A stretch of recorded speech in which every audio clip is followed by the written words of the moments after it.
Thank you. Good afternoon, everybody. I know it's a tough time after lunch. Welcome to you, welcome all for Fleetguard's journey of developing and implementing decisive competitive edge.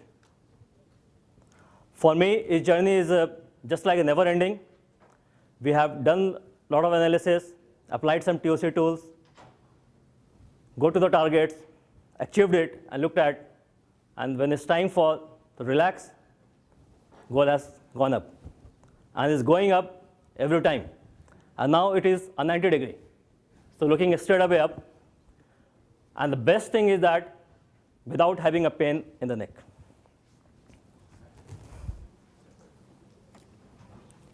My name is Anand. With me is Kothekar from Vector Consulting. Fleetguard India is a joint venture with Cummins of USA. We have got joint venture is 1991-92 with only one facility in Pune. Now we have got 5 facilities. One more is coming up with 45 million USD. Fleetguard is known for the quality products. We have got ISO 9002 in 1993. In 2003, we have gone for ISO TS 16949, which is much more stringent than ISO 9002.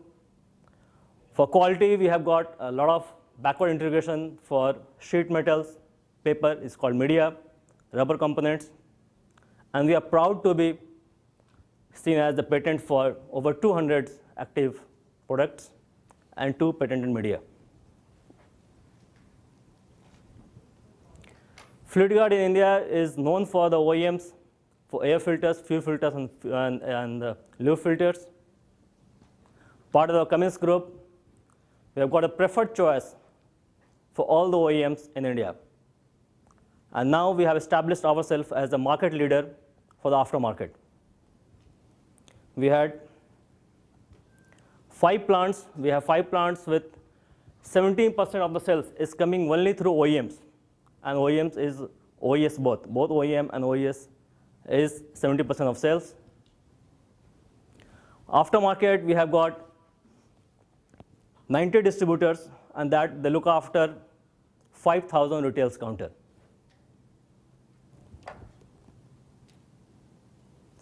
Usually, viable vision is not attempted for OEM supplier. Viable vision needs a huge increase in throughput, but in majority of the cases, Fleetguard is a single source supplier for his OEMs, and where we enjoy 70% of the market share. Most of the OEMs like Cummins and Tata Motors, we have got 100%.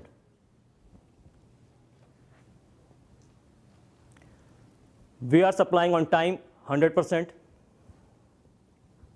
OEMs are always pressurizing us for price cuts. Every year is no price increase, is for price cut. And for any growth for our business, a filter business growth, we are dependent on the growth of the OEMs. So you can clearly see here, a viable vision type of growth where we need a huge increase in throughput, we are dependent on our OEMs. Now what to do? We are determined to go for the viable vision type of growth, but the big question is how? How we can do this? Currently, our throughput is not going to increase because we are the OEM supplier. So what next? What choices we have got? And we are so lucky to have Dr. Goldratt with us. Every meeting we had with him, we have got opportunity to learn from him, and he has encouraged us a lot to go for viable vision type of growth. At the same time, we aligned with the Vector Consulting Group. When I was first introduced to this consultant, Mr. Kothekar, and I said, oh no, not again any consultant. But believe me, working with him was not only hand-holding, it's just like going through all the implementation process. And sometimes we felt that he is not a consultant, he is on our payroll. So that's how we have worked with him and learned from him. So we got our objectives, 7-fold increase in profit in 4 years' time. No doubt, we have to depend on our OEMs, OEM strategy, OEM growth. That was the core of our business. But at the same time, we decided that aftermarket is unlimited if we don't think only filter products. And that's how we have come across new products for housings, for air wall separators, and the other new products, coolants. So we are not restricted ourselves only for the filter business. We have increased a lot of other components. And at the same time, I remember my meeting with Dr. Goldratt in Mumbai when we said that India is a huge market. And he said, yes, I know, but the world is a little bigger. And that's how we come across the second point. Aftermarket potential is unlimited if we don't consider only India is a market. So now we have got the market as the global market. With these two components, we can see that the market potential is $250 million USD. So the company of $45 million USD now can see the potential of $250 million USD. And now we have decided to go for the decisive competitive edge. That means we can choose our products and range at our own will, depending upon the market nerve. Decisive competitive edge has got two components. Satisfy a significant need of a customer. It's my experience that in most of the cases when we talk to our distributors, they were not even aware about their significant need. So first we have let them aware about the significant need, and then satisfy this. And second is any other component of the strategy on the pricing, on technology can be copied by any competitors. But this strategy will not be copied by our competitors for a long period of time.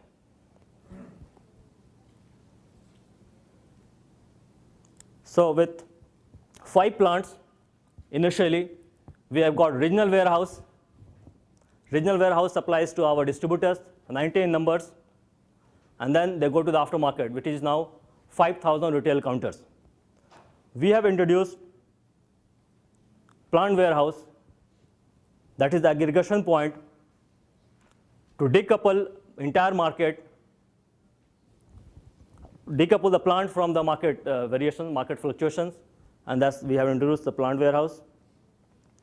Now we realize that low ROI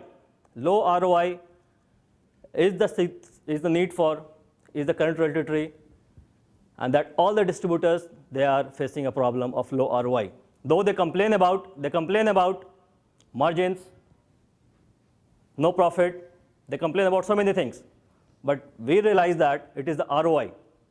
And at the bottom of the thing, you can see sales manager have the forecast as target. How come the essence of any sales manager or essence of any company is a target can lead to low ROI? How is possible? Before that, we have to establish a link. Can target lead to push? When I talk to any sales manager all over the world, they never push. They only help distributor to sell more. And there are so many ways how we can help distributors. So for push, I remember one small joke. It is about a salesperson while going for getting orders. He knocked down by a car and died on the spot. He has taken a god in India is called Yamraj. I think here is called Saint Peter. He has taken away, and he has got all the accounts of the person. He checked his laptop and realized that you are here for the wrong time. So you have got still time left to your life. Go back on earth, enjoy your life. And he asks, how many more years I can live?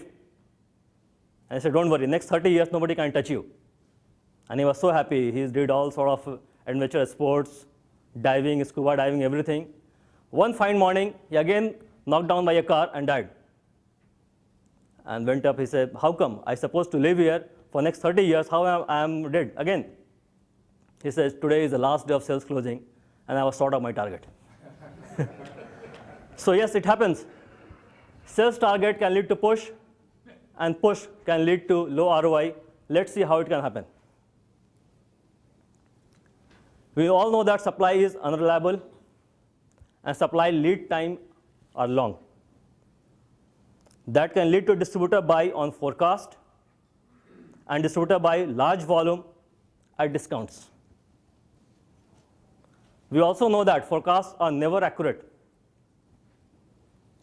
That can lead to supply items usually numerous stockouts, and also they are stuck with some item for a long time.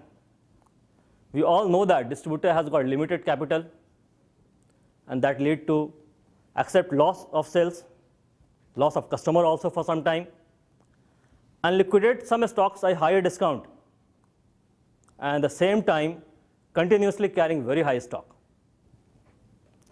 That lead to decrease in anticipated profit, and then can lead to low ROI. So you can see cash generated by a distributor struck by here, so nothing is going to him. I say a distributor having a low ROI, he must consider himself very lucky. What I have seen in my life, something worst happened to my distributors, and you can see that. That can happen to a distributor. And the worst part is that our sales manager says that, not responsible.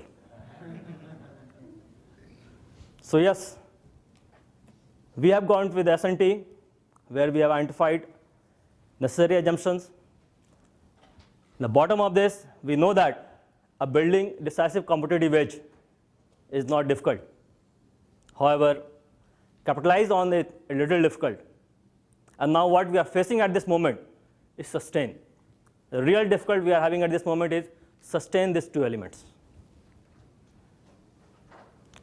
Significant need of the distributor is having high ROI. That can be done in inventory turns. 2 years ago, we had inventory turns of only 9. We have called all our distributors at one point, explained them our program, and offered them inventory turns of 36, from 9 to 36, and they never believed.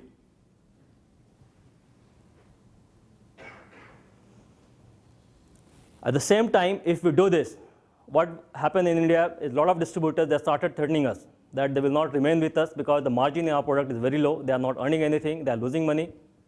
With this, we ensure that we attract good new distributors who are ready to invest their resources, time and money in our products.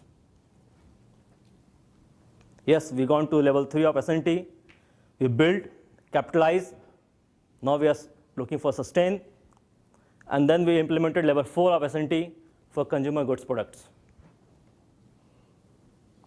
Key paradigm shift. Reduce lead time is the leverage point, and no push. Most of the time we see is only push for aftermarket sales, and here we guaranteed there won't be any push, and at the same time reduce lead time. On build, we have got SDBR, reduced lead time in production by more than half. We established plant warehouse, that is for aggregation. So initially we used to keep our maximum products at distributors' original warehouse, now shifted back to our aggregation point at the plant warehouse. Produce only according to plant warehouse consumption. So whatever we have got, red, green, yellow, based on that, we supply it to plant warehouse. Daily buffer penetration BPR used to generate priorities and replenish to the previous link. Raw material buffers ensure that the plant is in position to supply any product, any part number, any SKUs whenever demanded. Yes, the result we have seen, DDP from 80 to 85% in 3 months' time is gone to 95%. And yes, we had faced a lot of difficulties, a lot of negatives. The first was with the plant warehouse, we have got a stock increase. And I remember I had a tough time with my CFO, who is here also, to explain him why it has gone up. So now, yes, after some time, the overall stocks decreased, and measurement of the plant changed from efficiency to IVD and stockouts. In distribution, we have seen plant is decoupled from the market fluctuations. All links of the supply chain, right from a customer to a distributor to regional warehouse to plant warehouse, everything is linked. So anything sold, any part number sold, any SKU sold to end customer, triggered goes straight away to plant and to our raw material supplier. We have seen decrease in lead time from maximum 15 days to now is 1 to 4 days.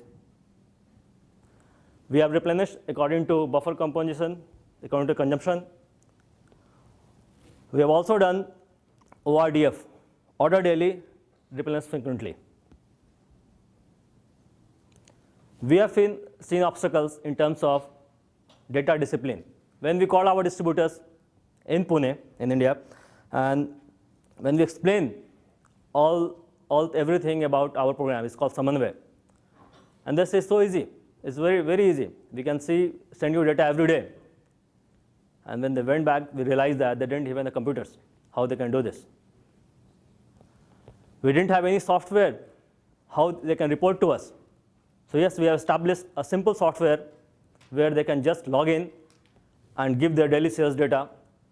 Everybody is now, all my 90 distributor is on Samanvay program, is on daily data sending, and everybody has got computers. About 50% didn't have any computer before.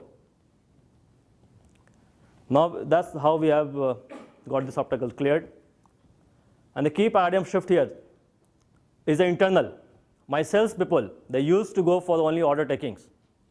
How come they go and sell a business deal? And we all know that selling a business deal is not synonymous to order taking. So it's not only distributors, it's about our sales force. They have changed. They have changed from order takers to making a business deal. How it happened? It's like my sales manager. There's only one person in the office taking orders, nothing else. Just call a distributor, get the orders. So we progress from there, and we have got sales. Me and my sales manager go there, discuss, make a sales forecast, and do some sales done. Now we have changed this to a really win-win solution for our customers. How both of us can have a better solutions is not only good for me, it's good for distributors. So we put our distributor first and worked out everything for them and how we have got results back. Offer to distributors, inventory turns of 36 with no stock out. And supply to him only as per consumption, no push at all, not even order taking. We capitalize on that change from push to pull mechanism, a demand creation. Now my sales team, entire sales team in India, earlier we used to go to the distributor to get orders, and you all know that. Before taking orders, you have to talk about weather, tea, coffee, cricket, football, so many things. And when you got order, you talk to about receivables, payment. 70% of our times is only spent on taking orders and taking payments. Now we are not doing this at all. So 70% time is for the market, is for demand generation, and that's what we are doing at this moment. We have seen that all the distributors in offer, We have gone for a loyalty program where the mechanics recommends our product. We have also seen a similar sort of programs from my distributor to my retailers. And the result is all the distributors is having 30% growth in last 6 months' time. Some of them has gone 70 or 80%. And ROI has gone up from 25% to 120%. And that's an increase for us without giving any discount, without pushing anything. And the real sales, no stock build inventory at distributor end, not at customer. So that's the real sale we have done with the high ROI for distributors.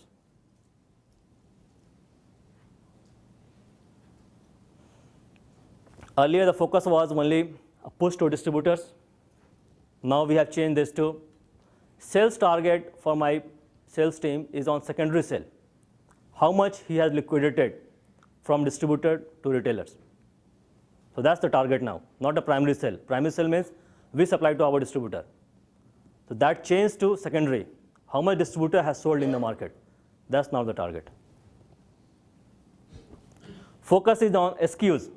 Earlier, all the distributors, they were selling only 18 part number average. Now they have gone to 35. Most of the distributors, they have gone 50 plus. Rich, it was only 25 to 30. It has gone to 60 and increasing every day. So we have done two things. We have increased SKUs for the distributors, and we have increased their reach. So they can sell more to the same customer. At the same time, they can have more customer also. All the sales force, they are getting incentive on secondary sales, and it's not fixed. It can go high, anything based on their secondary sales target.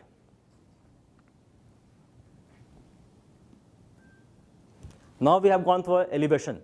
We know that we have got fixed cost, everything is done for my sales team, distributor is established.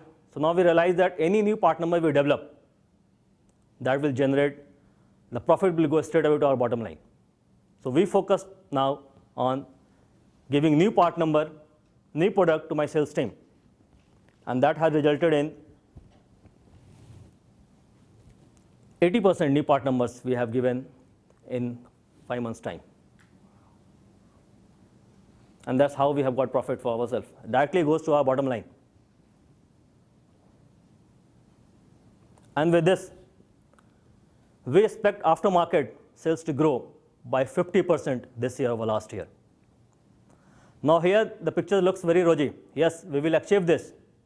How we have done is very easy also. It looks very easy.